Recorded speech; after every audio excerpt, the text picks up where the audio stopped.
Bibles dans le livre de Genèse. Genèse 37. Nous lirons du verset 1er jusqu'au verset 36. Genèse 37, du verset 1er au verset 36. Donc nous allons parler de l'appel de Dieu. Je sais que beaucoup de gens sont appelés. Parmi ceux qui nous suivent en direct sur la Web TV, beaucoup sont également appelés, je le crois. D'ailleurs, la parole nous dit que tous sont appelés. Nous sommes tous appelés. Dieu a appelé tout le monde, aussi bien les chrétiens que les inconvertis. Il y a beaucoup d'appelés, mais peu d'élus. Alors nous allons apprendre beaucoup de choses sur la vie de, n'est-ce pas, Joseph. Jacob demeura dans le pays de Canaan, où avait séjourné son père. Voici la postérité de Jacob. Joseph, âgé de 17 ans, faisait paître le troupeau avec ses frères. Cet enfant était auprès des fils de Bila et des fils de Zilpa, femme de son père. Et Joseph rapportait à leur père leurs mauvais propos. Israël, aimait Joseph plus que tous ses autres fils, parce qu'il avait eu dans sa vieillesse. Et il lui avait fait une tunique de plusieurs couleurs. Ses frères virent que leur père l'aimait plus que tous, et ils le prirent en haine. Ils ne pouvaient lui parler avec amitié. Joseph eut un songe, et il le raconta à ses frères, qui le haïrent encore davantage. Il leur dit, « Écoutez donc ces songes que j'ai eus. Nous étions alliés de gerbes au milieu des champs. Et voici, ma gerbe se leva et se tint debout, et vos gerbes l'entourèrent et se prosternèrent devant elle. » Ses frères lui dirent, « Est-ce que tu régneras sur nous? Est-ce que tu nous gouverneras? » Et ils le haïrent encore davantage à cause de ses songes et à cause de ses paroles. Il y eut encore un autre songe et il le raconta à ses frères. Il dit, « J'ai eu encore un autre songe, et voici le soleil, la lune et 11 étoiles se prosternaient devant moi. » Il le raconta à son père et à ses frères. Son père le réprimanda et lui dit, « Que signifie ce songe que tu as eu? Faut-il que nous venions, moi, ta mère et tes frères, nous prosterner à terre devant toi? » Ses frères eurent de l'envie contre lui, mais son père garda le souvenir de ces choses. Les frères de Joseph étant allés à Sichem pour faire paître le troupeau de leur père, Israël dit à Joseph, « Tes frères ne vont-ils pas paître le troupeau à Sichem? Viens, je veux t'envoyer vers eux. » Et il répondit, « Me voici. » Israël lui dit, « Va, je te prie, et vois si tes frères sont en bonne santé et si le troupeau est en bon état. Et tu m'en rapporteras de nouvelles. » Il l'envoya ainsi de la vallée d'Hébron. Et Joseph alla à Sichem. Un homme le rencontra, comme il errait dans le champ. Il le questionna en disant, « Que cherches-tu? » Joseph répondit, « Je cherche mes frères. Dis-moi, je te prie, où font-ils paître leur troupeau? » Et l'homme dit, « Ils sont partis d'ici, car je les ai entendus dire, allons à Dothan. » Joseph alla auprès de ses frères et il les trouva à Dothan. Ils le virent de loin, et avant qu'il ne soit près d'eux, ils complotèrent de le faire mourir. Ils se dirent l'un à l'autre, « Voici le faiseur de songes qui arrive. Venez maintenant, tuons-le et jetons-le dans une des citernes. Nous dirons qu'une bête féroce l'a dévoré et nous verrons ce que deviendront ces songes. » Ruben entendit cela et il le délivra de leurs mains. Il dit, « Ne lui ôtons pas la vie. » Ruben leur dit, « Ne répandez point de sang. Jetez-le dans cette citerne qui est au désert et ne mettez pas la main sur lui. » Il avait le dessein de le délivrer de leurs mains pour le faire retourner vers son père. Joseph fut arrivé auprès de ses frères. ils le dépouillèrent de sa tunique, de la tunique de plusieurs couleurs qu'il avait sur lui. Ils s'assirent ensuite. Donc ils le prirent et le jetèrent dans la citerne. Cette citerne était vide. Il n'y avait point d'eau. Ils s'assirent ensuite pour manger. Ayant levé les yeux, ils virent une caravane d'Ismaélites venant de Galade. Leurs chameaux étaient chargés d'aromates, de baumes et de myrrhe qu'ils transportaient en Égypte. Alors Judas dit à ses frères, que gagnerons-nous à tuer notre frère et à cacher son sang? Venez, vendons-le aux Ismaélites et ne mettons pas la main sur lui, car il est notre frère, notre chair. Et ses frères l'écoutèrent. Au passage des marchands madianites, ils tirèrent et firent remonter Joseph hors de la citerne. Et ils le vendirent pour 20 cycles d'argent aux Ismaélites qui l'amenèrent en Égypte. Ruben revint à la citerne. Et voici Joseph n'était plus dans la citerne. Il déchira ses vêtements.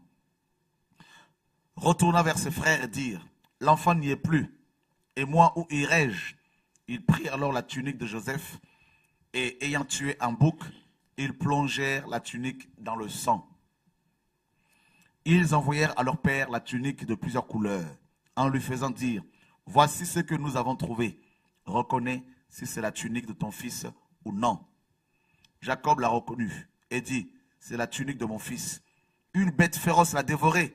Joseph a été mis en pièces. Et il déchira ses vêtements.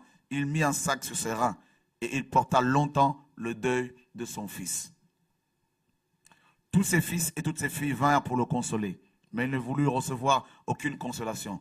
Il disait, c'est en pleurant que je descendrai vers mon fils au sujet des morts. Et il pleurait son fils. Les Madianites le vendirent en Égypte à Potiphar, officier de Pharaon, chef de garde. On s'arrête là pour l'instant.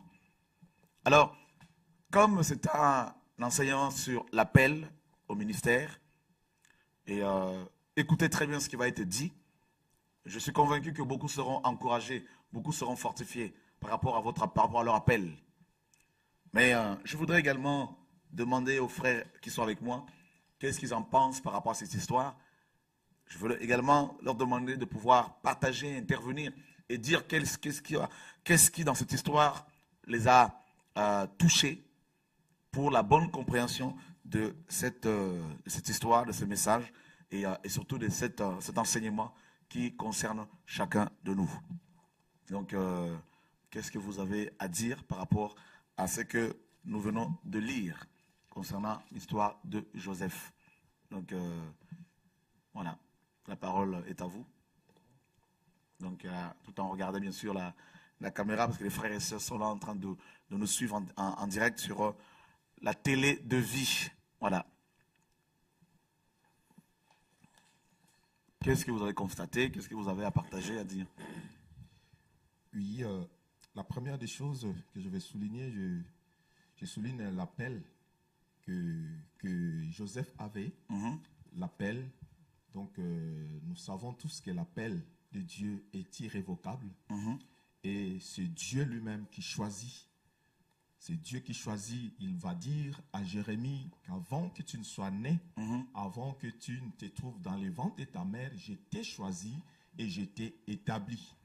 Et plus loin, la Bible nous dit que cela ne dépend ni de celui qui veut, ni de celui qui court. Donc ça veut dire que on ne peut pas s'improviser apôtre, prophète, docteur, pasteur. Loin de là. Donc l'appel ne dépend pas d'un homme. Donc on ne peut pas s'improviser du jour au lendemain. Pasteur, apôtre, évangéliste, quoi qu'on ait désiré ces fonctions ministérielles, mais on ne peut pas s'improviser. Donc c'est Dieu lui-même qui choisit. Et cela est fait avant même notre naissance. Donc cela ne dépend même pas de celui qui est aujourd'hui par la grâce de Dieu. Apôtre, évangéliste, pasteur, donc cela dépend que de Dieu. Donc justement, il y a une parole que tu as dit tout à l'heure que je voudrais lire, parce que c'est quand même assez important, parce que frères et sœurs, nous sommes sur la télé de vie et nous partageons un enseignement sur la vie de Joseph, n'est-ce pas? Donc sur l'appel. tout simplement. Nous allons nous baser sur la vie de Joseph. Donc, tout à l'heure, mon frère, je disais que l'appel de Dieu ne dépend pas de nous. Donc, il y a un passage justement dans Romains chapitre 9. Et le verset 14, du verset 14 au verset justement 16, que dirons-nous donc? Y a-t-il en Dieu de l'injustice? Loin de là. Car il dit à Moïse, je ferai miséricorde à qui je fais miséricorde, et j'aurai compassion de qui j'ai compassion. Le verset 16. Ainsi donc, cela ne dépend ni de celui qui veut, ni de celui qui court, mais de Dieu qui fait miséricorde. Donc on voit ici que l'appel de Dieu ne dépend pas de de ceux qui courent après l'appel. Après l'appel. Donc ce n'est pas parce que quelqu'un veut être appelé par Dieu que Dieu va l'appeler. C'est bien ça. Hein? Ce n'est pas parce que quelqu'un veut être. Donc on nous dit ici que ce n'est pas parce que quelqu'un veut, ce n'est pas parce que quelqu'un court que forcément il va avoir l'appel, va avoir l'onction. Or, il se trouve qu'aujourd'hui, mes amis, beaucoup de gens courent après l'appel, beaucoup de gens courent après le ministère. Et ça, c'est terrible. Donc, je te laisse continuer. Voilà, exactement. C'est la raison pour laquelle nous avons aujourd'hui beaucoup de dégâts dans nos assemblées, dans les corps du Christ, qui est l'Église que le Seigneur a bâti. Voilà, nous avons beaucoup de dégâts justement à cause de ça, à cause de ceux-là qui courent, n'est-ce pas, après l'appel ou alors les fonctions ministérielles, qui désirent être, mais par contre, ils ne sont pas appelés authentiquement par Dieu. Voilà, nous voyons qu'il y a des dégâts. Ça, c'est la conséquence. Parce que vous avez des gens aujourd'hui qui se lèvent, frères et sœurs, et puis du jour au lendemain, ils deviennent pasteurs, et puis ils commencent à prêcher la parole qu'ils tordent dans tous les sens.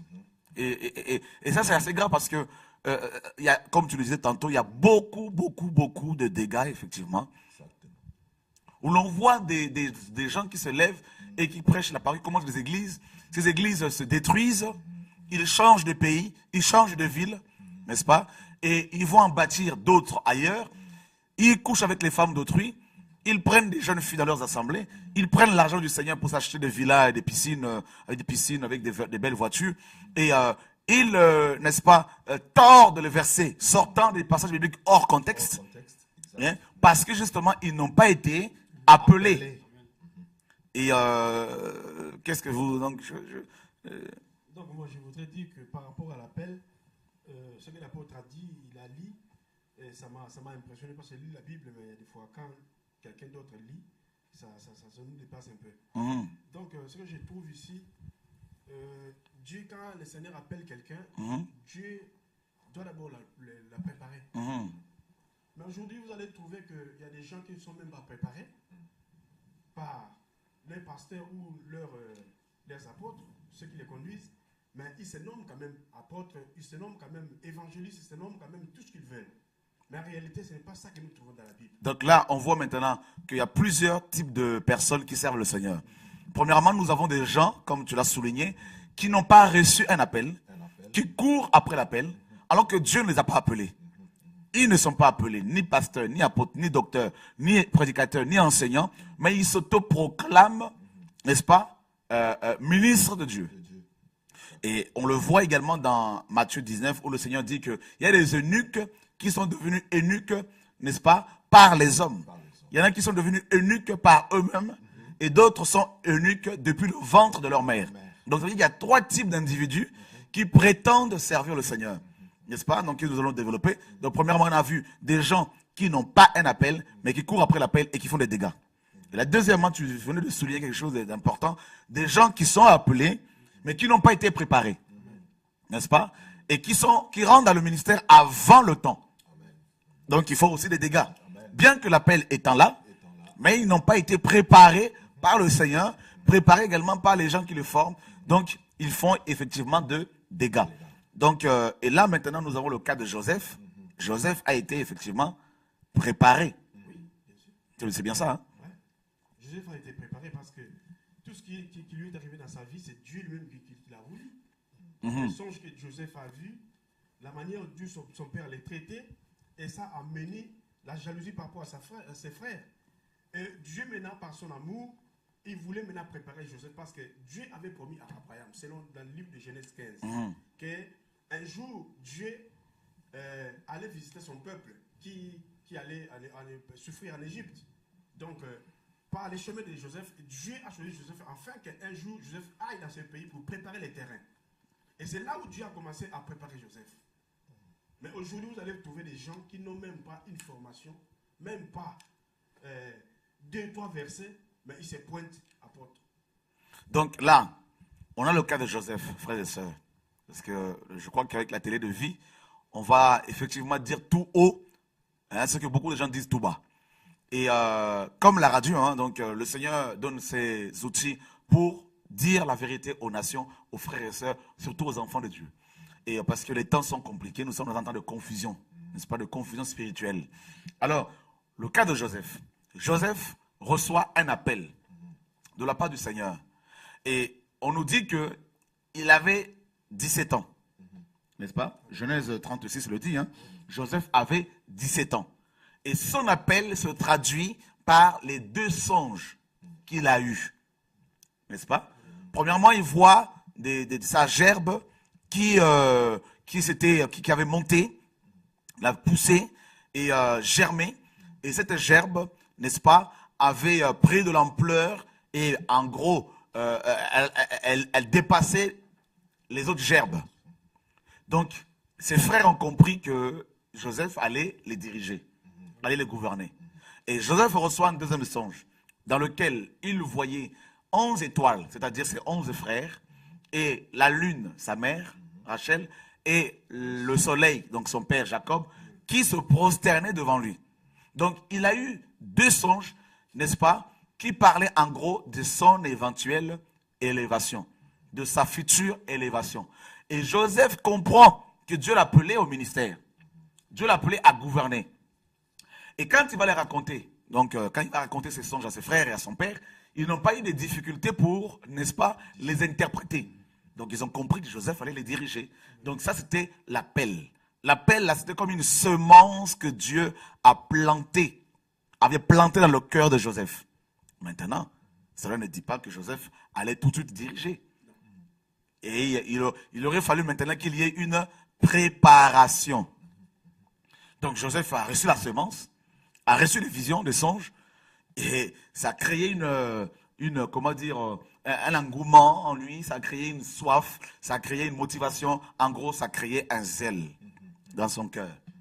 Et Joseph, n'est-ce pas, devait maintenant être préparé. Il avait 17 ans, donc il était encore jeune.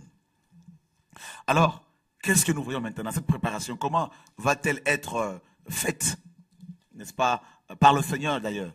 Oui, c'est le Seigneur qui prépare les gens, ce n'est pas les hommes qui préparent. Mm-hmm. Vous pouvez avoir un pasteur devant vous qui peut vous enseigner la parole, mais la finalité, c'est le Seigneur qui le fait. Mm-hmm. Ce n'est pas l'homme.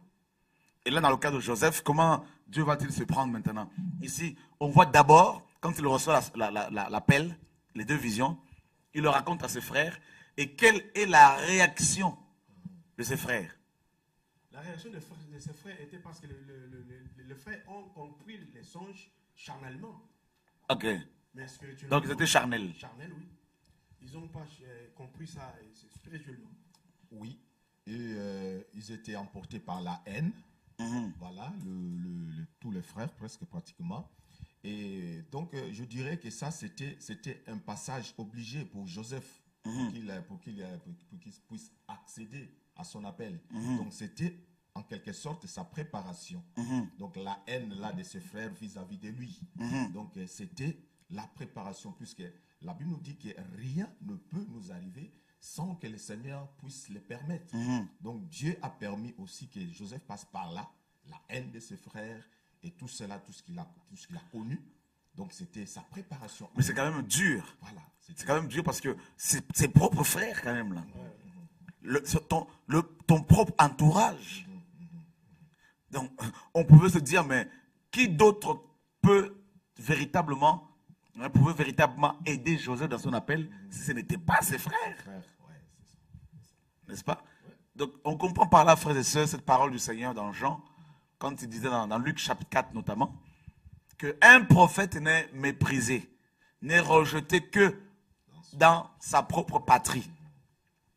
Vous vous rendez compte, mes amis, quand on reçoit un appel, un songe, une prophétie, quand on reçoit un appel de la part du Seigneur et qu'on va gentiment, n'est-ce pas, le partager à son entourage, et on s'attend à ce que l'on reçoive des encouragements, et malheureusement, qu'est-ce que l'on reçoit souvent en retour? On vit le rejet, n'est-ce pas? Et on nous dit ici que ses frères avaient de la haine. Déjà, ils avaient de la haine parce que Jacob aimait plus Joseph que tous ses enfants. Il aimait plus Joseph. Parce que Joseph, nous dit la parole, rapportait à son père les mauvais propos de ses frères. Donc, Joseph avait une intimité particulière avec son père. Vous voyez, déjà, ça c'est très important par rapport à l'appel. Voyez? Donc, avoir une intimité, une relation personnelle avec le père.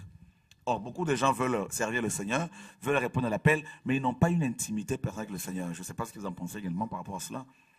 Ah oui, parce que c'est ça qu'on remarque beaucoup, surtout dans beaucoup de ministères. Les gens qui aspirent dans les ministères qui ont un appel authentique aussi de Dieu. Mais si vous regardez leur vie, leur manière d'agir, ce n'est pas vraiment ça par rapport à la Bible, quoi. Parce que si je vois la vie de Timothée, comment est-ce que Timothée vivait avec Paul, et comment est-ce que Paul le prenait. Et Timothée est allé même en prison avec Paul. Et c'est là quand je lis ça, ça me dépasse. Il avait une intimité là vraiment profonde avec Paul. Donc quand on voyait Paul, on voyait directement Timothée. On pouvait bien décrire Paul à partir de Timothée. Parce qu'il parlait comme Paul, il agissait comme Paul, parce qu'il était bien enseigné par Paul. Donc, ce que je peux dire, que Jacob avait beaucoup d'enfants, mais Joseph était extra. Pourquoi? Parce qu'il s'attachait beaucoup à son père. Ah, que Dieu soit béni, donc ça c'est très important. Et, il faut avoir une intimité avec le Père, avec Dieu, notre Papa. Ça c'est très important par rapport à l'appel. Donc le micro, on nous signale par la technique que c'est bien de le mettre bien devant la bouche pour que les frères et sœurs reçoivent tous ces trésors qui nous viennent du ciel. Alors mes amis, vous voyez, Joseph reçoit l'appel. Il avait 17 ans, donc il était encore immature. Et ces deux songes qu'il avait reçus symbolisaient l'appel que le Seigneur lui avait adressé. Mais il avait besoin d'une préparation. Et Dieu va commencer d'abord par le faire passer par, n'est-ce pas, la haine. Il va être d'abord rejeté. Donc un vrai appelé de Dieu doit être d'abord rejeté. Amen. Quand Dieu appelle une personne à son œuvre, à son service, la personne va connaître le rejet de la part des personnes qui sont proches. Et ça, c'est un chemin incontournable. C'est n'est-ce pas, une école incontournable. L'école du rejet. N'est-ce pas? Parce qu'il y a plusieurs types d'écoles par lesquelles Dieu nous fait passer pour notre formation. Et quand on reçoit l'appel du Seigneur, la première école par laquelle on passe, c'est l'école du rejet.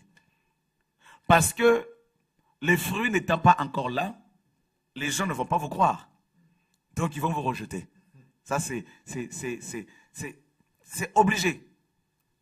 Immédiatement après avoir reçu l'appel du Seigneur, beaucoup de gens vont vous rejeter. Mais il ne faudrait surtout pas baisser les bras. Amen. Ça, c'est une erreur une erreur qu'il ne faut surtout pas commettre. Vous allez être rejeté, vous allez être incompris, vous allez être repoussé, traité de tous les noms. Mais gardez le silence, parce que l'appel de Dieu en vous est une semence. Et toute semence est amenée à germer, n'est-ce pas? Donc à produire. Donc il faut garder le silence. Donc Joseph vit le rejet. Et cette haine de ses frères, ce rejet, va pousser, n'est-ce pas, ses frères à désirer sa mort. C'est terrible. Donc là, on reçoit l'appel du Seigneur et cet appel produit la mort à nous. N'est-ce pas? Amen. Là, c'est quand même... Parce que quand ils vont le voir, ses frères disent, n'est-ce pas, et voici le faiseur des songes. Tuons-le et nous verrons maintenant ce que ces songes vont devenir. Donc vous voyez mes amis, pourquoi l'ennemi vous combat-il? Pourquoi les hommes vous combattent-ils? Pourquoi vos proches vous combattent-ils? Ils ne vous combattent pas parce que vous êtes beau, parce que vous êtes grand. Peut-être, oui, il peut y avoir aussi comme raison cet aspect des choses. C'est-à-dire parce que vous êtes beau, parce que vous êtes grand, riche. Oui, on peut vous combattre à cause de votre beauté. Mais comprenez que ici nous sommes dans un domaine spirituel. Vos proches qui vous rejettent parce que Dieu vous a appelé, vous combattent non parce que vous êtes, je ne sais pas, riche ou petit ou grand, mais ils vous combattent parce qu'il y a la semence de Dieu en vous. Amen. Donc les frères de Joseph vont le combattre parce qu'il avait reçu ces 2 songes. Donc l'appel de Dieu en vous va provoquer des attaques, va vous provoquer le rejet, voire même la mort. Donc ses frères ont voulu le tuer. En le tuant, ils pensaient tuer les songes. Or, quelqu'un qui reçoit un appel du Seigneur ne peut mourir tant que cet appel n'est pas encore, mes amis, concrétisé. Et ça, c'est une assurance pour nous autres. Amen. Et pour ceux qui sont également appelés par le Seigneur. Donc, tuons-le. En le tuant, eh bien, nous allons tuer les songes. C'est ça l'objectif, en fait. Qu'est-ce que vous avez... Ah oui, parce que c'est écrit. Parce que, comme j'ai dit, que ces gens-là, ils ont compris mal les choses. Ils ont pris les choses dans la chair au lieu de les comprendre spirituellement. Parce que, comme le prophète dit que en les tuant, donc, nous allons tuer aussi ces songes. Nous allons voir ce que deviendraient ces songes. Or, les songes ne viennent pas de l'homme. Les songes ne venaient pas non plus de Jacob. Mais c'est que les songes venaient de Dieu lui-même. Donc on ne peut jamais tuer ce que Dieu veut faire dans quelqu'un. On ne peut pas. Et ça, c'est quand même... C'est terrible. Donc, Oui. voilà. On veut tuer Joseph pour détruire les songes. L'appel, en gros. En gros. Donc, tuons-les nous allons voir par la suite que deviendront ces songes. Ouais, donc, or, la Bible nous dit que l'appel et les dons sont irrévocables. C'est-à-dire, même Dieu lui-même ne peut pas enlever en nous ce qu'il a déjà déposé. Alors, si Dieu lui-même ne peut pas enlever, même pas tuer ce qu'il a mis en nous, déposé en nous, donc c'est pratiquement impossible que l'homme puisse tuer, et n'est-ce pas, détruire ce que Dieu a mis en nous. Dieu a mis en nous, c'est-à-dire la grâce, l'appel en particulier, donc l'homme ne peut pas les détruire. Okay. Et cet homme qui porte la grâce, l'appel de Dieu, avant qu'il n'accomplisse cette tâche, cet appel, il ne peut pas mourir. Pourquoi? Parce qu'il doit accomplir ce que Dieu a dit. Parce que c'est lui qui est alpha et c'est lui qui est l'oméga. Quand il a déposé, c'était l'alpha et il faut que ces choses arrivent. C'est pour cela, frères et sœurs, vous remarquerez que quand quelqu'un reçoit un appel du Seigneur, automatiquement, il y a comme une espèce il y a une pluie d'attaques, une pluie de combats, une pluie d'attaques, de critiques qui tombent sur la personne. Et si la personne n'est pas enseignée, elle peut baisser les bras. Elle peut abandonner la vie chrétienne.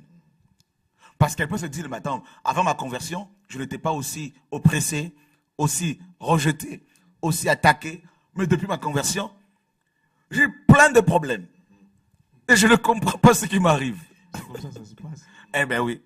Nous tous nous sommes passés sur ce chemin. On est passé par là. Donc il faut que tes frères, aussi bien tes frères biologiques, ta mère biologique, ton père biologique, ou même tes frères et sœurs en Christ, même ton pasteur, te combattent. Amen. Parce que il ne faut pas leur en vouloir. Il ne faut pas vous arrêter sur les gens qui vous critiquent. Parce que Jésus-Christ, dans Luc chapitre 6, il dit, il faut bénir ceux qui nous persécutent. Pourquoi? Parce que ils sont à notre service. C'est ça. C'est ça. Donc on ne peut pas les maudire parce que c'est Dieu qui les utilise. Pour notre formation. Amen, amen. Donc, voilà pourquoi, frère, il faut comprendre les choses spirituellement. Nos persécuteurs sont embauchés par le Seigneur notre Dieu pour nous former. Maintenant, si tu les maudis, tu te maudis toi-même.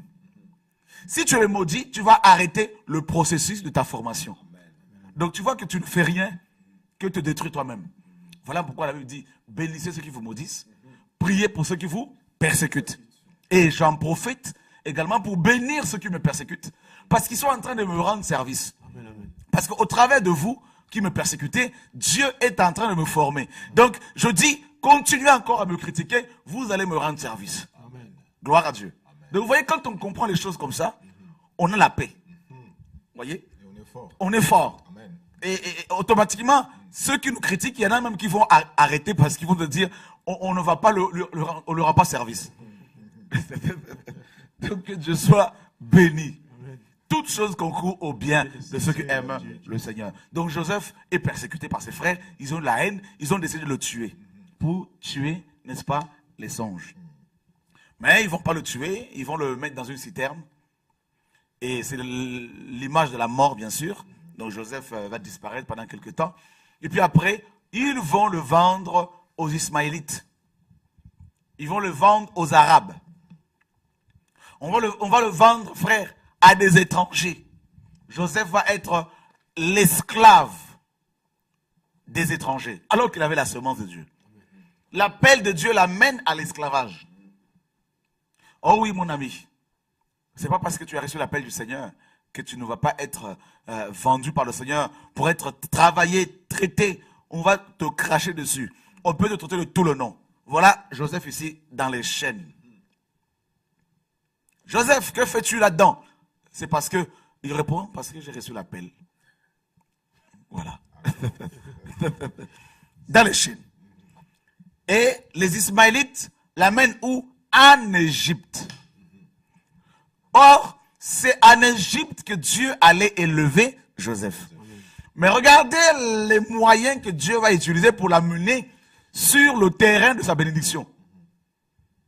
On l'amène en tant qu'esclave. Il ne faut pas des fois pleurer. Il ne faut même pas des fois pleurer, frère. Souvent, quand on est dans une situation qu'on ne comprend pas forcément, une situation dont on ne comprend pas comment dire, le début et la fin, il faut garder le silence. Dieu dit à Paul, tu vas aller apporter ma parole aux nations. Paul dit, alléluia, gloire à Dieu, c'est une belle prophétie, non? Dieu lui dira, tu iras à Rome pour apporter ma parole. Mais il ne lui avait pas dit que Paul irait à Rome à la nage. Voyez? Donc Paul a failli, frère, se noyer. Mais il n'allait pas se noyer parce que c'était le plan de Dieu. Amen. Paul, en train de nager, imaginez si on lui posait la question, Paul, que fais-tu? Eh bien, je vais à Rome. Qui t'a envoyé? Ben, c'est le Seigneur. Et Jonas devait aller à Ninive. Amen. Mais il ne savait pas qu'il irait à Ninive, mes amis, transporté par un poisson. Amen. Dieu peut utiliser n'importe quel moyen pour nous introduire dans l'appel. Les Ismaélites vont être, mes amis, des conducteurs, des chauffeurs, mes amis, de Joseph pour l'emmener en Égypte. Quand même, Dieu fait bien les choses. Hein? Pour les Ismaélites, Joseph était leur esclave. Mais pour Dieu, Joseph n'était pas un esclave. Joseph était un homme affranchi. Amen. Voilà pourquoi Paul dans 1 Corinthiens 7, il dit que l'esclave, n'est-ce pas? L'esclave, les hommes chrétiens, bien sûr, parce qu'à cette époque, il y avait des esclaves, même parmi les chrétiens. Mais Paul dit, si quelqu'un est esclave d'un homme, s'il est chrétien, il est affranchi. Il est, parce que la croix l'a affranchi. Amen. Et il est l'esclave de Dieu. N'est-ce pas? Donc vous voyez que Joseph n'était pas, pour les hommes, il était un esclave, mais pour Dieu, il allait en mission. Amen. Donc on peut aller en mission par plusieurs chemins, plusieurs moyens. Et quand il arrive en Égypte, les Ismaélites vont le vendre à Potiphar. Potiphar. Donc quelqu'un a quelque chose à dire là-dessus là? Potiphar. Voilà Potiphar qui est maintenant propriétaire de Joseph. Mon ami, personne ne peut être ton propriétaire si ce n'est que le Seigneur. Vous voyez l'école du Seigneur? D'abord, les frères de Joseph l'ont carrément retenu captif. Ils le vendent aux Ismaélites, aux Madianites. Les Madianites le vendent à Potiphar. Vous voyez les étapes par lesquelles Joseph est passé. D'abord, quand les frères vont l'arrêter, ils vont le dépouiller, nous dit la parole, de sa tunique. Ils vont enlever sa tunique de plusieurs couleurs, le dépouillement. En fait, la tunique de plusieurs couleurs, c'était Jacob, son père, qui lui avait donné. Et quand Dieu t'appelle, il va d'abord te dépouiller de ce que les hommes t'ont donné. Il va te dépouiller de ton diplôme, de ton bac, plus 40. Il va te rendre, n'est-ce pas, comme Moïse, complètement bègue. Quand Dieu va appeler Moïse, Moïse nous dit la parole dans Acte 7, Moïse était puissant en parole et en œuvre. Mais 40 ans après son brisement, quand Dieu va l'appeler dans Exode 3, Moïse dit à Dieu, je ne sais point parler. Moïse avait perdu le verbe. Mais voilà lui qui était puissant en parole et en œuvre quand il était en Égypte, parce qu'il avait des diplômes égyptiens. Parce qu'il était instruit dans toute la sagesse de l'Égypte. Mais 40 ans après son brisement, son dépouillement, Moïse n'avait plus aucune rhétorique. Moïse dit à Dieu, envoie quelqu'un d'autre. Moi, Moïse, là, je ne sais pas parler. Le dépouillement coûte cher, mes amis, quand on reçoit l'appel du Seigneur. Les gens vont te critiquer, les gens vont te lapider. Tout cela fait partie de ton brisement, de ton dépouillement. Oh, ça fait mal. Je sais de quoi je parle. Tu veux rendre bien, faire du bien aux gens, les gens vont te rentrer dedans. Tu vas rendre service aux gens, ils vont te traiter de tout le nom. Mais il faut apprendre à garder de fois le silence, le dépouillement. Joseph arrive chez Potiphar. La Bible nous dit que comme Dieu marchait avec lui, n'est-ce pas, la maison de Potiphar était bénie. Et chez Potiphar, Dieu va élever Joseph. Joseph a commencé à diriger la maison de Potiphar. Avant de diriger l'Égypte, il a d'abord commencé à diriger la maison. La Bible nous dit dans Luc chapitre 16 au verset 10, celui qui est fidèle dans les petites choses le sera dans les grandes. Dieu, avant de confier à Joseph la gestion de toute l'Égypte, il a d'abord confié la maison de Potiphar. Et il s'attendait à ce que Joseph soit fidèle. Mais mes amis, si Dieu te confie une église de 20 personnes, et tu commences déjà à régner comme un chef d'entreprise, il ne pourra pas te confier une nation. Vous voyez? Donc, il nous amène de gloire en gloire. Mais qu'est-ce qui se passe, chez Potiphar? Une fois que Joseph arrive là-bas. Une fois arrivé chez Potiphar, parce que, comme dit-on que l'appel était sur lui, et Satan le suivait toujours derrière. Il l'observait. Et comme Joseph était quelqu'un qui était prudent aussi, parce que ce que je remarque dans cette parole qu'on vient de lire, Joseph connaissait bien son appel. Joseph connaissait bien qu'il était en mission.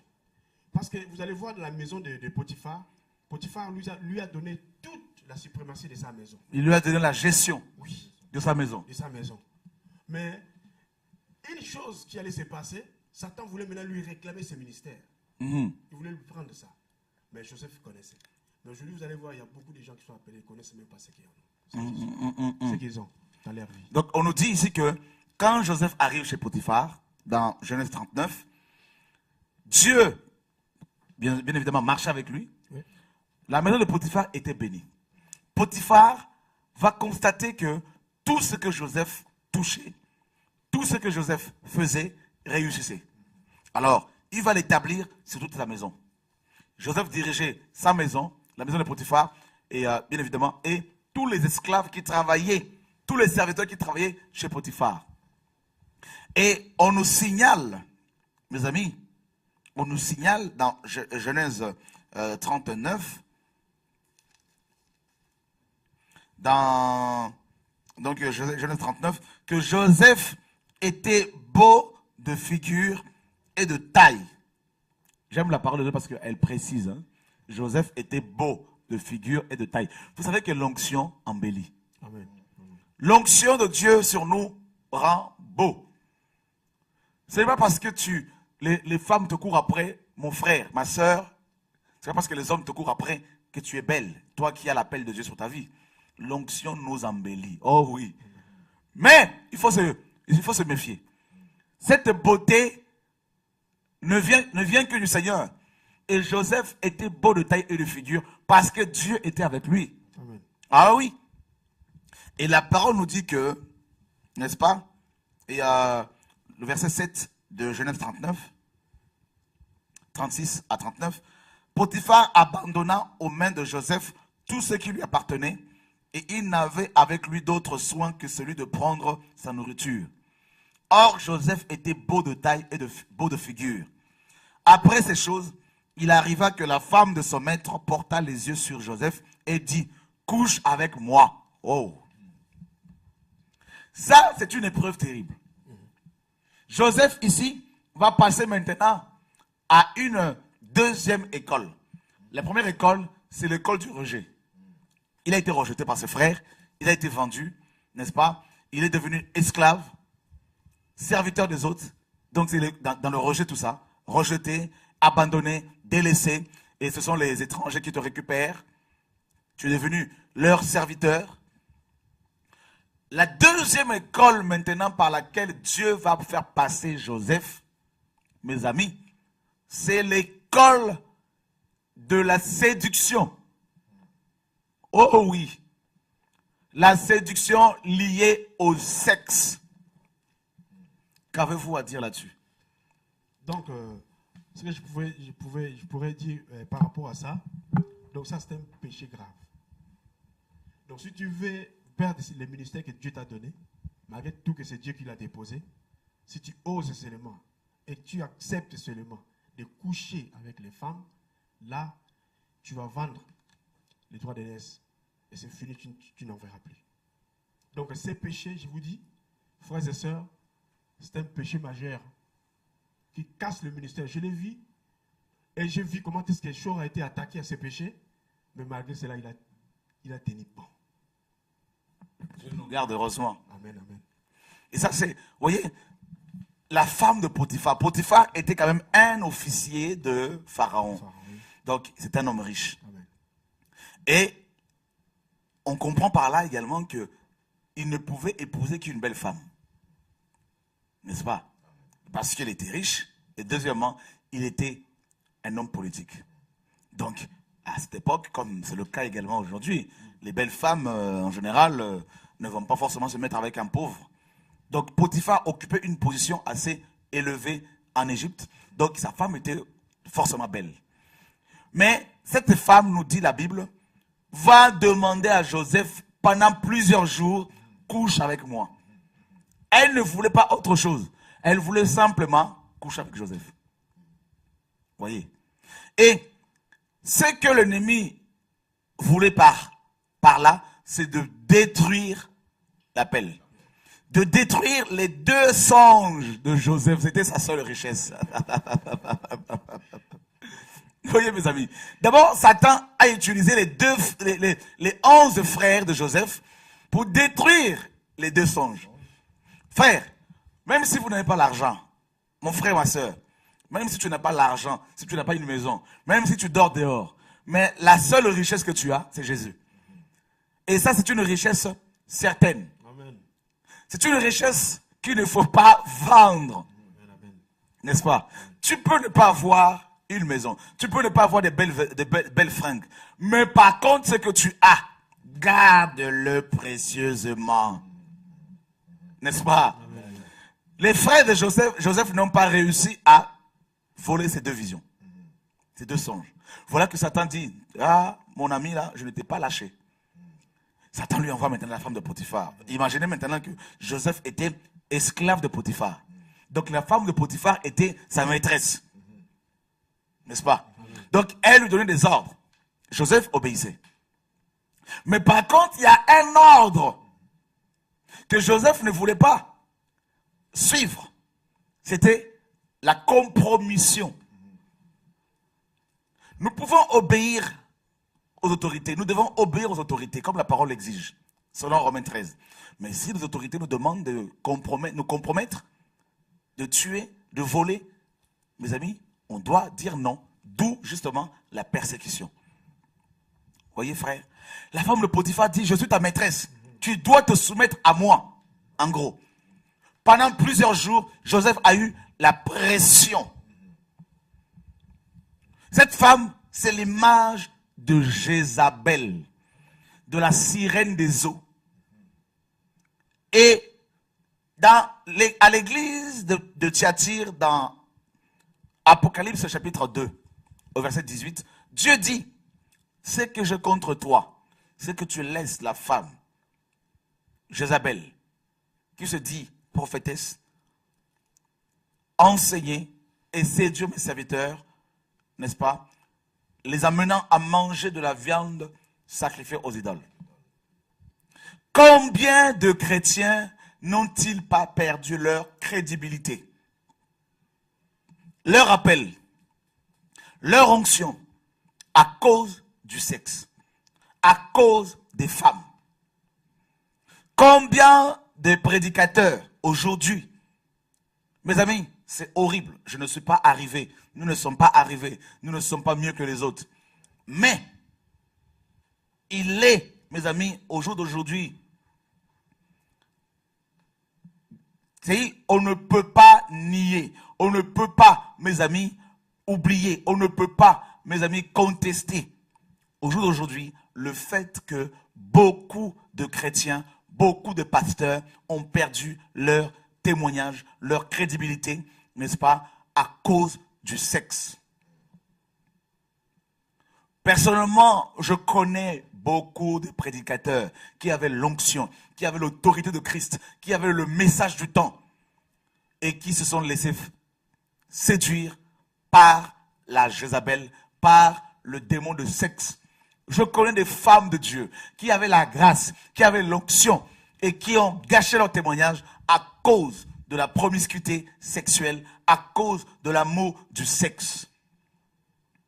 Frère, ce témoignage, le témoignage que tu as, ça se garde. Tu dois le garder, car le ministère fonctionne avec le témoignage. C'est important. Tu peux avoir le message, mais si ton témoignage est gâché, c'est fini. Samson n'a pas pu résister à Dalila. Samson a vendu son onction à Dalila à cause du sexe. Oh mes amis, la femme de Potiphar. Potiphar était au travail. Joseph se retrouvait seul avec la femme de Potiphar. Il aurait pu se dire, je vais en profiter, personne ne me voit. Mais il avait la crainte de Dieu. La crainte de Dieu, c'est la haine du mal, selon Proverbe 8, 13. C'est ce qui te permettra de conserver la vision de Dieu. C'est ce qui te permettra de conserver l'onction et le témoignage, l'appel que tu as reçu jusqu'à ta mort. Et Joseph n'a pas tenu compte de cela. Et il a tenu compte de cela, pardon. Joseph n'a pas baissé la garde. Il a résisté à la femme de Potiphar. Il a résisté. Il a tenu bon. Il avait la pression pendant plusieurs jours. Il devait se cacher. Quand il la voyait, cette femme l'a menacé pendant plusieurs jours. Elle lui disait, couche avec moi. Joseph lui dit, la Bible lui dit, il refusa et dit à la femme de son maître, voici mon maître ne prend avec moi connaissance de rien dans la maison. Et il a remis entre mes mains tout ce qui lui appartient. Il n'est pas plus grand que moi dans cette maison. Et il ne m'a rien interdit, excepté toi, parce que tu es sa femme. Comment ferais-je un aussi grand mal et pécherai-je contre Dieu? Vous voyez mes amis? Joseph dit, mon maître ne m'a rien interdit dans cette maison. Je peux manger quand je veux. Je peux manger ce que je veux. Je peux prendre de l'argent, m'acheter ce que je veux. Mais il y a une seule chose que mon maître m'a interdit. C'est toi. Waouh! Joseph n'a pas voulu pécher contre Dieu et contre son maître. Joseph était reconnaissant. Nous avons besoin des hommes et des femmes qui sont reconnaissants, frères. Vis-à-vis du Seigneur et vis-à-vis de ceux qui leur tendent la main pour les aider dans leur ministère. Joseph n'était pas un rebelle. Joseph était reconnaissant. Il dit, non, mon maître m'a interdit seulement ta personne. Mes amis, dans l'œuvre de Dieu, il y a des interdits aussi. Amen. Le Seigneur notre Père nous laisse la liberté de prêcher ici et là. Des fois, il peut nous interdire d'aller dans certains endroits pour prêcher parce que ce n'est pas sa volonté, ce n'est pas le temps, c'est vrai. Mais, il y a des choses que Dieu nous a interdites, telles que la convoitise, telles que la haine, telles que le mensonge, telles que, mes amis, l'orgueil. Il y a des choses telles que le sexe, telles que la cupidité, la rébellion. Il y a des choses que Dieu nous a interdites. Frère, quand on touche à certains péchés, tels que le péché sexuel, là, on vend automatiquement son onction. Et je connais beaucoup de pasteurs aujourd'hui qui ont trompé leurs femmes et qui ont divorcé et remarié et qui continuent à prêcher la parole. C'est la confusion. Et, mes amis, si ces personnes continuent à prêcher la parole, c'est parce que la Bible nous dit qu'à la fin de temps, l'apostasie sera là. Et c'est déjà le cas. Nous ne pouvons que les dénoncer ouvertement. Et ceux qui veulent changer, changeront et doivent retourner avec leur première femme. Combien de pasteurs aujourd'hui n'ont-ils pas, mes amis, plusieurs femmes, mariées, divorcées, et qui peuvent se permettre aujourd'hui de prêcher, de conduire le peuple de Dieu, le troupeau de Dieu, en disant que leurs femmes, c'est elles qui les ont trompées. Mes frères, il faudrait également dans ce cas-là écouter ces femmes. C'est beaucoup plus facile de venir à la télévision ou de faire des vidéos pour dire ma femme m'a trompé, voilà pourquoi je l'ai quittée. Mais est-ce qu'on l'a écouté, ta femme? Il faut aussi qu'elle vienne parler à la télévision ou faire des vidéos pour qu'on entende aussi sa version. Il y a tellement le bazar. Écoutez mes amis, vous qui me suivez. Ne suivez pas un pasteur, un prédicateur qui a trompé sa femme, couché avec plusieurs femmes, mes amis, et qui a divorcé, remarié, parce qu'on ne donne que ce que l'on a. Et il faut dénoncer ces hommes au nom de Yahushua. Ça, c'était une parenthèse que je viens de fermer. Ne couchez pas avec une autre femme que la vôtre. Ne touchez pas, même si vous avez des difficultés, si vous avez l'appel de Dieu, ne touchez pas à un autre homme que le vôtre. Parce que vous allez le regretter amèrement. Oh oui, c'est un plaisir qui ne dure que quelques secondes. Mais mon ami, ça te tue. Ça tue ton ministère dans l'œuf. Oh oui. Que l'on dise, oui, tu as été avec une femme. Que l'on te critique, que l'on invente toutes sortes d'histoires te concernant. Mais qu'on ne te trouve pas dedans. Oh oui. Oh oui. Mon ami, Joseph a reçu la semence de Dieu. Potiphar, mes amis, l'a accueilli chez lui quand même. Potiphar l'a accueilli quand même sous son toit. Et il ne s'est pas dit non, c'est une occasion maintenant pour pouvoir aller avec sa femme. Et la Bible dit, au verset 10 de Genèse 39, quoiqu'elle parlât tous les jours à Joseph, il refusa de coucher auprès d'elle, d'être avec elle. Quoiqu'elle parlât tous les jours, Joseph, s'il te plaît, Joseph, s'il te plaît, Joseph, ça c'est un démon qui animait cette femme. Le démon de Sirène des eaux. Oh mon ami, il faut résister. Et la Bible dit, un jour, qu'il était entré dans la maison pour faire son ouvrage, et qu'il n'y avait là aucun des gens de la maison, elle le saisit par son vêtement, elle, en disant, couche avec moi. Elle lui laissa son vêtement dans la main et s'enfuit au dehors. Oh, voilà pourquoi la Bible dit dans 1 Corinthiens 6, 18, fuyez l'impudicité. Fuyez la débauche, c'est un ordre. Quelque autre péché qu'un homme commette, ce péché est hors du corps. Mais celui qui se livre à l'impudicité pêche contre son propre corps. Joseph a fui. On ne résiste pas. Il faut fuir.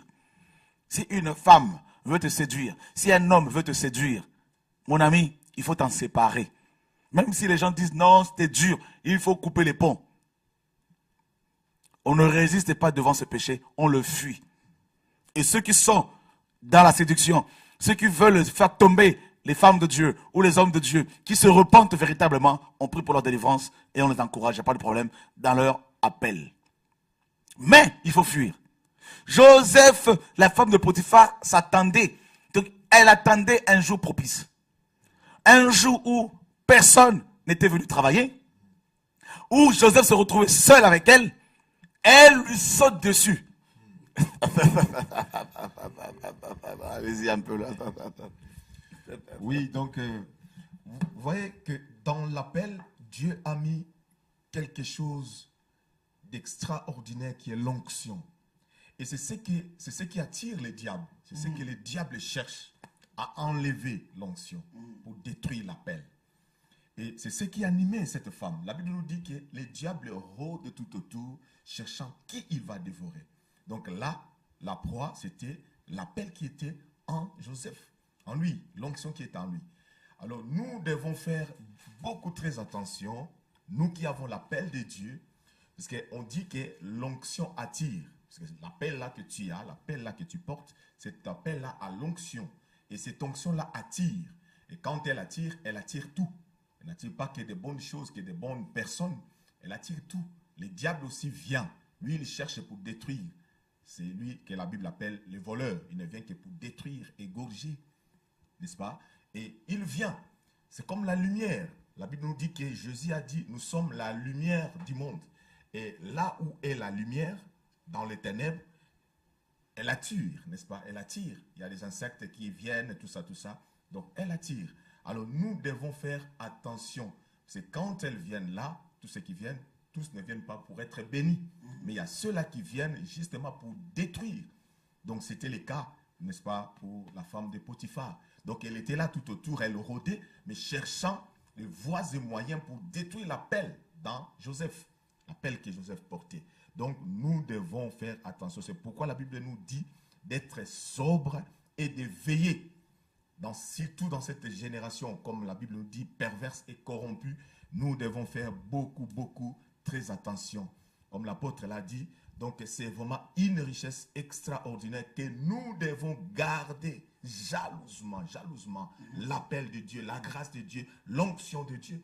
Car s'il n'y a plus l'onction de Dieu, il n'y a plus rien. Donc, le mieux serait de fermer la Bible et d'aller chercher un travail ailleurs, puisqu'on ne peut pas faire l'œuvre de Dieu sans l'onction. Or, ce qui attire le diable, c'est l'onction. Tout ce qu'il fait, tout ce qu'il veut, tout ce qu'il cherche, c'est enlever l'onction afin qu'il n'y ait rien. C'est l'onction qui lui dérange.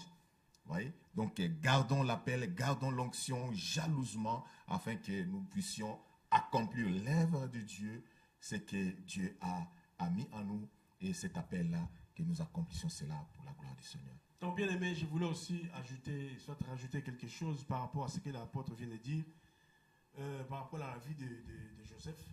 Donc, l'apôtre a dit quelque chose qui m'a vraiment frappé dans mon cœur.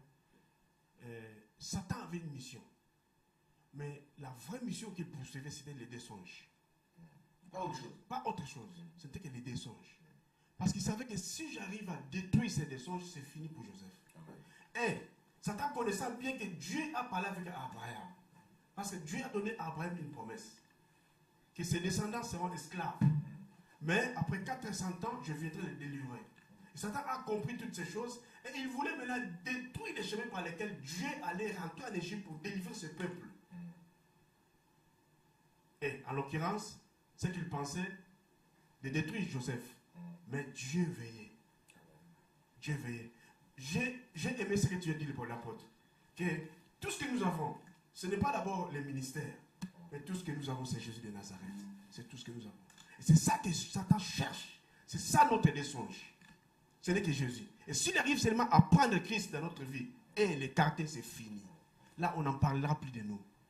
Là, on perd les royaumes de Dieu. Nous devons faire attention. Nous qui sommes appelés dans les ministères, nous devons faire très attention. Pourquoi? Parce que Satan a une mission. Il veut vraiment voir si nous aimons réellement le Seigneur. Donc, quelqu'un qui est appelé dans les ministères, il doit aimer réellement le Seigneur. Amen. Sinon, il va abandonner. Sinon, il va lui-même vendre. C'est ce que nous voyons d'ailleurs par rapport à justement à ce qui se passe actuellement dans la plupart dans les nations, au sein de certaines assemblées. Nous avons des gens qui ont reçu l'appel, c'est vrai. nous avons des frères et sœurs qui ont vraiment un appel puissant, qui ont des grâces exceptionnelles. Mais le problème de sexe les tue. Le problème du mariage les tue. Et, mes amis, combien n'ont-ils pas perdu la grâce, le témoignage, et qui sont passés aux oubliettes parce qu'ils n'ont pas été délivrés, ils n'ont pas laissé le Seigneur les délivrer du problème de la faiblesse sexuelle. Et c'est terrible. Et au jour d'aujourd'hui, on voit certaines personnes qui se permettent de dénoncer, même de nous critiquer.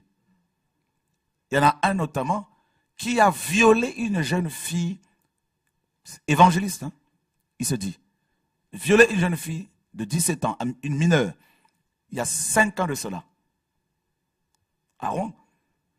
Et il se permet de dénoncer. Vous voyez, le péché sexuel, c'est un courageux. Il y a vraiment des choses graves qui s'y passent, liées au péché sexuel dans les assemblées. Le péché, ça détruit le témoignage. Ça détruit des foyers. Ça détruit des couples. Mes amis, si vous êtes touchés par le péché sexuel, divorcés, remariés, et que vous prêchez l'évangile, arrêtez 2 secondes. Allez chercher la restauration auprès du Seigneur et restez un frère. Parce que le péché sexuel détruit tellement le témoignage qu'on peut, en étant prédicateur, conducteur, détruire plusieurs vies. Et on aura les comptes à rendre au Seigneur. Mes amis, Joseph savait toutes ces réalités, connaissait les conséquences du péché sexuel. Et comme tu l'as dit, Satan visait seulement ces 2 songes. Pas autre chose.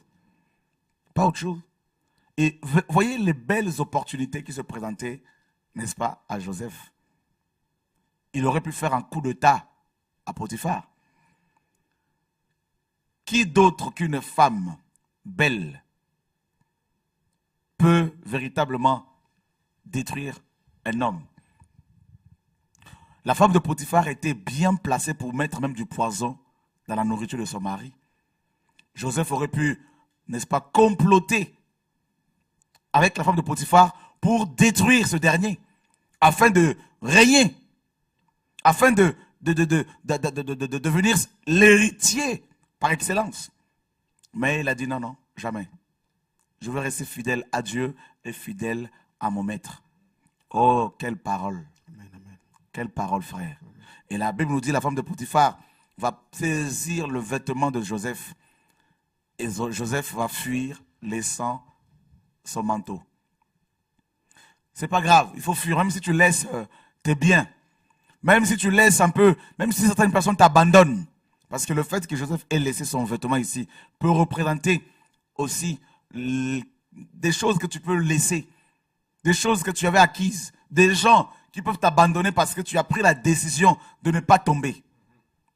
Tu vas laisser, il y en a qui vont rester, qui vont t'abandonner. C'est pas grave, mais laisse-les, fuis. Sauve avec ton appel. Sauve avec ta vision. Et Potiphar, la femme de Potiphar va crier, Joseph, Joseph, elle va l'accuser faussement. Ça, c'est la 3e école. La première école, c'est le rejet de la part de tes frères, de ta famille. La 2e école, c'est l'école de la tentation, de la séduction liée au sexe. La 3e école par laquelle Joseph est passé, c'est l'école, n'est-ce pas, des accusations. On va t'accuser faussement. On va te traiter de tout le nom. Tu es voleur, tu es sorcier, tu es faux prophète, fausse prophétesse, tu es méchant. Toutes ces choses doivent passer par-dessus ta tête. Ne les laisse pas rentrer dans ton cœur. C'est une école.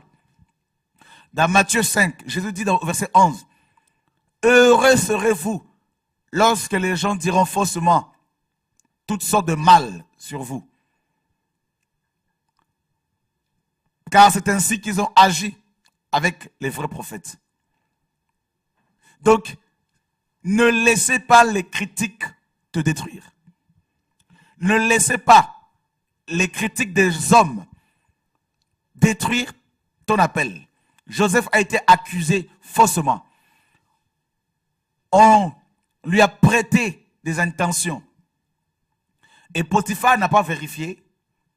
Il l'a mis en prison. Ça, c'est, mes amis, une école de souffrance encore. La prison. La prison, c'est la 4e école. Joseph était prisonnier. Oubliez. Oubliez. La première école, c'est le rejet de ses frères. Ça fait mal.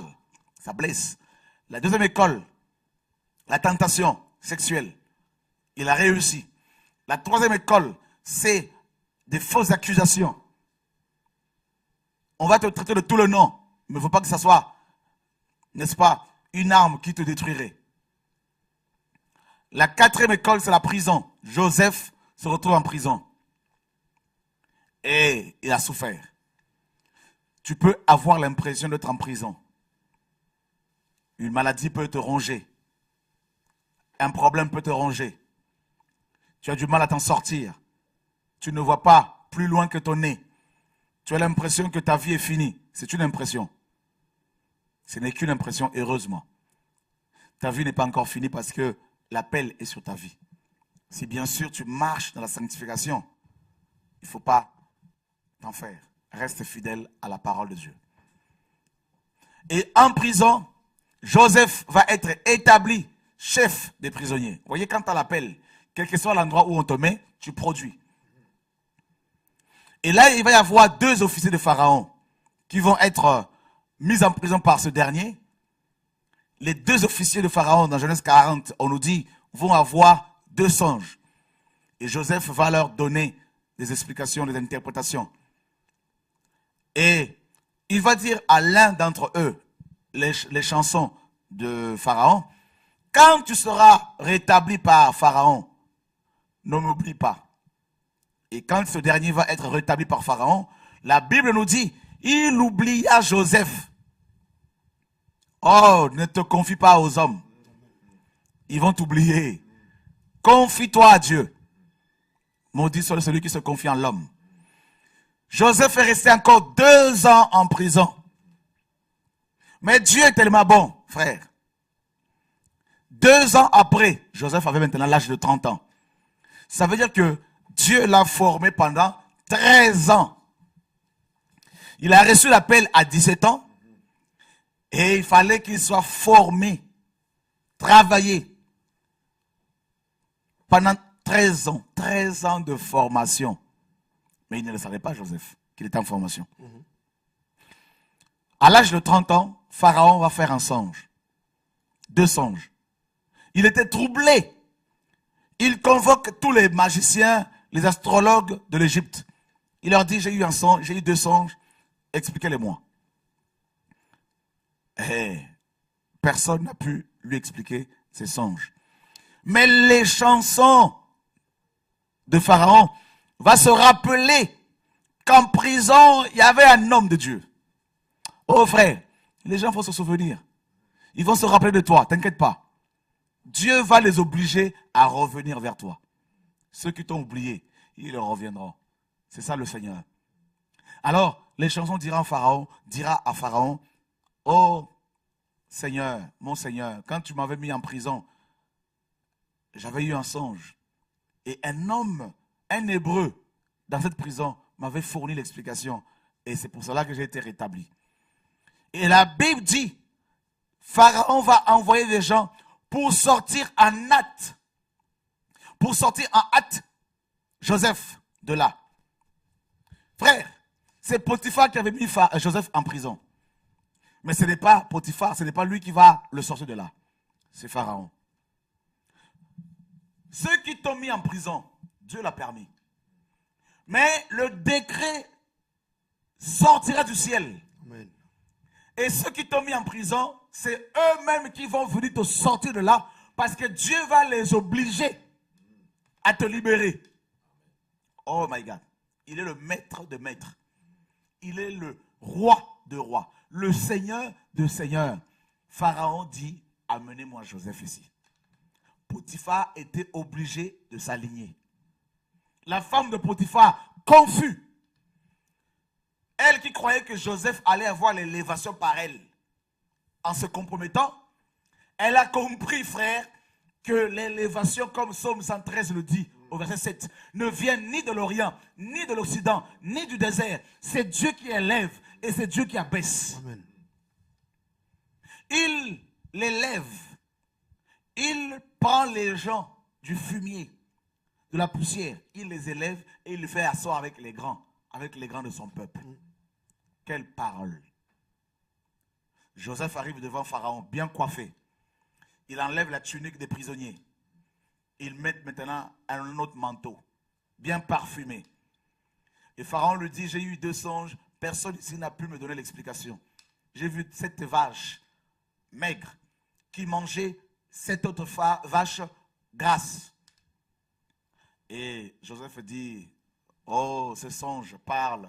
Il donne en fait, en gros, l'explication à Pharaon. Et Joseph lui dit, il va y avoir 7 ans de bonheur, de prospérité, d'abondance en Égypte. Après ces 7 années d'abondance, il y aura 7 autres années de disette, de sécheresse, de famine. Et Joseph lui dira, il faudrait que Pharaon trouve un homme sage qui puisse, n'est-ce pas, gérer cette affaire, faire des récoltes, de l'abondance, n'est-ce pas, faire de l'économie pour pouvoir, n'est-ce pas, en vue de cette autre année de souffrance. Pharaon dit, qui parmi mon peuple peut-il véritablement gérer cette situation si ce n'est que toi? Alléluia. Amen. Voilà l'élévation de Joseph. Pharaon lui donne sa propre bague. Pharaon lui dit, seul mon trône sera au-dessus de toi. Mais sinon, c'est toi qui vas gouverner tout mon peuple. Un Hébreu, un étranger, qui va gouverner les Égyptiens. Mon ami, Dieu, il est le maître des temps et des circonstances. Il l'élève qui il veut. Il appelle qui il veut. Et quand il veut. Et quand il veut et où il veut. Pour que Joseph arrive à ce niveau, il est passé par quelle école? 13 ans de pleurs. Où il avait l'impression que les songes qu'il avait eus étaient faux. Que les visions qu'il avait eues étaient fausses. Mais il a tenu bon. Il ne s'est pas compromis. Il faut que tu tiennes bon jusqu'à la fin. C'est un conseil gratuit. Pour un petit bobo, ne baisse pas les bras. Non. Et qu'est-ce qui se passe? Joseph avait reçu que ses frères allaient se prosterner devant lui. 7 ans d'années de prospérité étaient finis. Joseph avait mis des magasins partout dans tout l'Égypte. Et il y a eu la famine, aussi bien en Égypte que dans les autres pays. Et Jacob apprend qu'en Égypte, il y avait un réveil, qu'il y avait la nourriture. Il envoie ses frères, ses enfants. Et quand ils arrivent en Égypte, mes amis, ils vont se prosterner devant Joseph, confirmant le songe de ce dernier. Oh my God. Tout genou fléchira et toute langue confessera que Jésus-Christ est Seigneur. Ceux qui refusent de reconnaître ton appel, il ne faut pas leur en vouloir. Laisse-les. Ce n'est qu'une question de temps. Cette femme qui ne veut pas être avec toi parce qu'elle dit non, tu n'es pas encore riche. Alors que Dieu t'a parlé, c'est elle. Cet homme qui refuse d'être avec toi, alors que Dieu lui a dit que Dieu t'a dit que c'est lui. Ne t'embête pas. Toi, reste fidèle à la parole. Quand il y aura la visitation divine, ils changeront de langage. Amen, amen. J'aime Dieu. La Bible dit dans Psaume 23, il dresse une table devant moi, en face de mes adversaires. Et il oint d'huile ma tête et ma coupe va déborder. Il faut qu'il y ait une table de dresser devant toi, en face de tes adversaires. Si tu n'as pas d'adversaire, il n'y aura pas une table de dresser devant toi. Donc si tu veux qu'une table soit dressée, avec la nourriture, les mets succulents dessus, il faut qu'il y ait de l'adversité. Il faut qu'il y ait la persécution. Il faut qu'il y ait le rejet. Il faut qu'il y ait les accusations fausses. Tiens bon. Et Dieu va dresser la table. Amen. Il va prendre une coupe. Il va la déverser sur toi.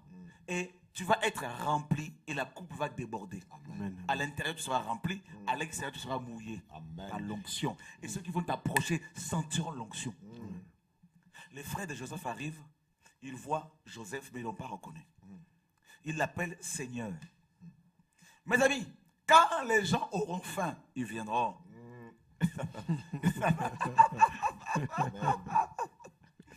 Oh my God. Dieu va envoyer la famine chez tes ennemis. Il faut apprendre que c'est toi qui as le message du temps. T'inquiète pas, ne pleure plus. Si cette femme dit non, tu n'as pas l'argent, tu n'as rien, tout ça, moi je préfère les gens du monde, tout ça, ils ont l'argent. C'est pas grave. Mais il y a une richesse que tu as reçue. Elle est incorruptible. Amen. Elle est Amen. imputrescible. Cette richesse-là, son nom c'est Yehoshua Hamashiach. Et maman, cette richesse, on ne peut pas la corrompre. On ne peut pas la voler. On ne peut pas la détruire. Cette richesse, elle est divine. Quand Dieu va te travailler, quand Dieu va te nettoyer, tes ennemis apprendront. Oh, quand Dieu élève quelqu'un, les bouches vont se mettre à parler. Amen, amen. Les langues vont s'ouvrir, se délier. Ils vont changer de langage. Ils diront, toi, on ne te reconnaît plus. Oh, parce qu'on va dire, qu'est-ce qui t'est arrivé? Qu'est-ce qui s'est passé? Tu diras, j'ai été visité. L'onction embellit. Amen. Même si tu as des yeux qui louchent, l'onction va changer cela. Même si tu es noir, l'onction va te rendre, mon ami, te rendre divin. Je veux dire céleste. L'onction va faire que les gens ne verront plus la couleur de ta peau. Même si tu es blanc, même si tu es petit. Vous avez vu, il y a des petits qui sont suivis. Il y a des gens qui ne sont pas beaux, qui n'ont pas de diplôme. Mais vous avez des gens qui ont des diplômes qui viennent de partout. Vous avez des avocats, vous avez des juges, vous avez des hommes riches qui viennent pleurer. Pourquoi? Parce que ce n'est pas parce qu'on est beau, c'est parce qu'on est grand. Parce que il y a quelqu'un en nous Amen, amen. qui les attire. Amen. Il y a des gens qui sont possédés, qui ont de la délivrance. Il y a des gens qui vont voir des psychiatres, des psychologues, des hôpitaux, qui sont, mes amis, coincés. Il y en a qui ont le sida, ils sont coincés. Quand ils vont apprendre qu'un ministère est en train d'être utilisé par Dieu pour guérir les sidéens, les cancéreux, ils viendront. Amen, amen, amen. Dans Ésaïe, Dieu dit, tes nourriciers seront des rois. Ils vont te nourrir. Ce sont des rois, des princes qui vont venir se mettre à genoux devant toi pour montrer à quel point je t'aime. Les frères de Joseph arrivent, ils disent, nous avons faim. Seigneur, nourris-nous. Nourris-nous, s'il te plaît. Ils vont se mettre à genoux à 3 reprises devant Joseph. Et tout cela pour confirmer vraiment les songes. Oui. Voilà.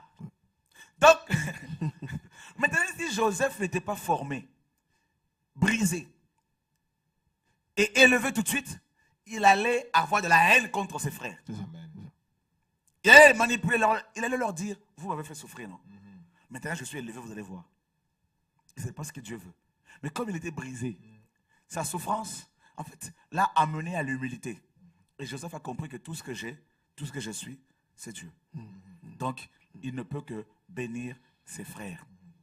Vous voyez, frère, même son père qui disait, faudra-t-il que nous venions, que nous venions, moi, ta mère, que nous venions avec tes frères. Ils sont venus aussi. Jacob est venu. Il a changé de langage, frère. Oh my God. Ils ont quitté Canaan pour aller en Égypte. Ils étaient obligés. Obligés à cause de la famine. Et c'est Dieu qui avait envoyé la famine. Amen. Frère, il envoie l'abondance, il envoie aussi la famine. Amen. My God. Nous sommes dans une génération où il y a la famine spirituelle dans beaucoup d'églises, dans beaucoup de nations. Alors Dieu maintenant te prépare, toi qui pleures aujourd'hui.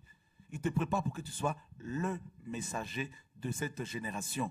Il te prépare maintenant pour que tu sois la messagère. Donc ne pleure plus, ne gémis plus. Ce message est un message d'encouragement pour vous dire, mes amis, tenez bon, l'heure arrive. Le temps de la visitation.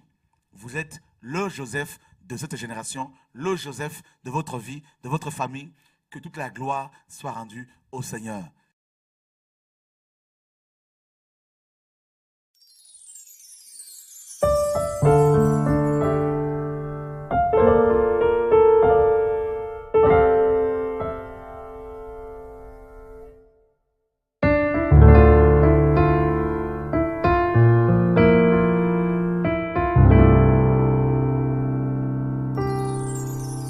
Je veux apprendre à te servir, demeurer dans ta présence toute ma vie,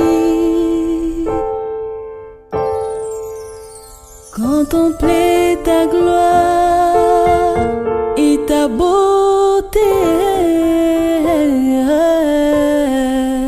rechercher toujours ce qui est dit. Je veux apprendre à te servir, demeurer dans ta présence toute ma vie, contempler ta gloire et ta beauté, oh, oh, rechercher toujours ce qui est dit. Vive dans ta sainteté, vive dans ta crainte, honorer ta parole, partout je serai, rechercher toujours ce qui est dit. Vive dans ta sainteté, vive dans ta crainte, honorer ta parole, partout je serai, rechercher toujours ce qui est dit. Vive dans ta sainteté, vive dans ta crainte, honorer ta parole, partout je serai, rechercher toujours ce qui est dit. Oh, rechercher toujours ce qui est dit. Rechercher toujours ce qui est dit. Oh, oh, oh, oh, oh, oh, ce qui est dit. Oh, oh, oh, oh, oh. Nasala nano, mosala na yo. Ooh, yeah, yeah. Nasala nano, mosala na yo.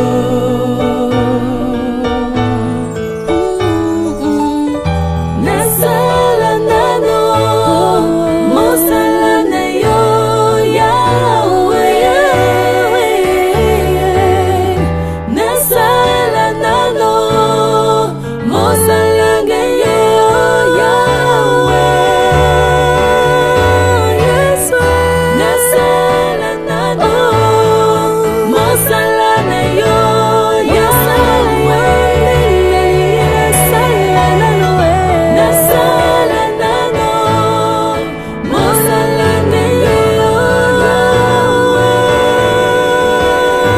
Yes, nasala nano, mosala na yo, Yahweh. Nasala nano, mosala na yo.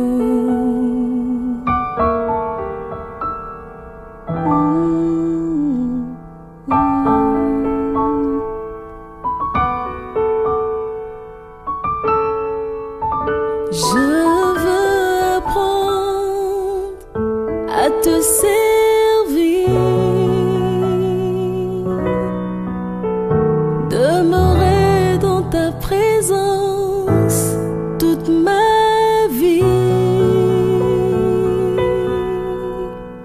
Contempler ta gloire et ta beauté.